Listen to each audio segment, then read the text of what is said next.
Real quick, family, can you name me the very first black federal court judge in U.S. history? Nope. It's February 10th, time for more Black Excellence during Black History Month. So the answer for today's factoid is actually one Sir William Henry Hastie. If you don't know, you're about to know. Hastie was born November 17, 1904 in Knoxville, Tennessee, but would be raised in Washington, D.C. He was a scholar and a very intelligent young man who would go on to attend Amherst College in Massachusetts and would graduate magna cum laude, top of his class in 1925. Moving forward and following in the steps of civil rights crusader Charles Hamilton Houston, he would go on to enter Harvard Law School and would be the second black student ever to serve on the Harvard Law Review. He would go on to earn a Bachelor of Law degree in 1930 and then a research doctorate in law in 1933, both from Harvard. After that, he would actually become a professor at Howard University while also working as an associate at Charles Houston's law firm. And during this time, he would also help develop pro-integration legal strategies, which would influence the decision in the major judicial case Brown versus Board of Education. He also helped the NAACP's legal struggle to help acquire equal pay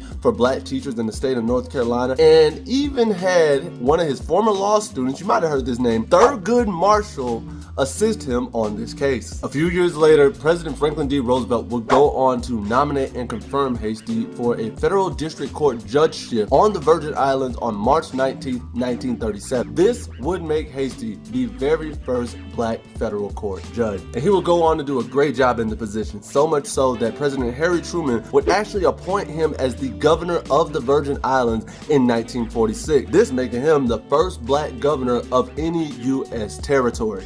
And it would only get better as 3 years later in 1949, President Truman would go on to appoint Hastie to the U.S. Court of Appeals on the Third Circuit that's based out in Philadelphia. And this appointment would be confirmed by the Senate on July 19th, 1950. Throughout his time as a judge, Hastie was a huge advocate for people's rights, including being committed to free speech during the Cold War, privacy rights, and a strict wall between church and state. He would actually go on to ascend as the chief judge of the Third Circuit in 1968, and then would go on and respectfully retire from law in general in 1971. William Henry Hastie would then go on to pass away on April 14, 1966, at the age of 71. And in the name of law and justice, here is today's quote for you. Justice may be slow and invisible, but it always renders its true verdict in the end. Colson Whitehead.